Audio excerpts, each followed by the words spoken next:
अच्छा, अब इस चीज़ का ना जवाब मुझे दीजिएगा कमेंट बॉक्स में, अगर कोई है तो उसका ये जवाब दे मुझे कि अगर ये दुनिया अल्लाह ने बनाई है तो फिर अल्लाह ताला ने पूरी दुनिया में सबको मुसलमान क्यों नहीं बनाया?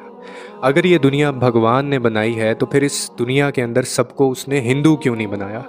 अगर ये दुनिया गॉड ने बनाई है तो फिर इस दुनिया के अंदर सबको ईसाई क्यों नहीं उसने पैदा किया? किसी का है इतना हाफजा कि मुझे वो इस चीज़ का जवाब दे सके? कुरान देता है इस चीज़ का जवाब। अब मैं बताता हूँ कि ऐसा क्यों है।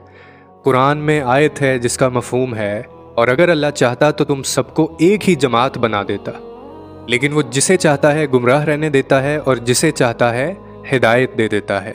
और जो अमल तुम करते हो उस रोज़ तुमसे उसका जवाब ज़रूर लिया जाएगा, तुमसे पूछा जाएगा। इसीलिए उसने आपको एक जमात में नहीं इकट्ठा किया, क्योंकि वो भी तो देखना चाहता था कि मेरे चाहने वाले कौन हैं, मेरे बंदे कौन हैं जो मुझ तक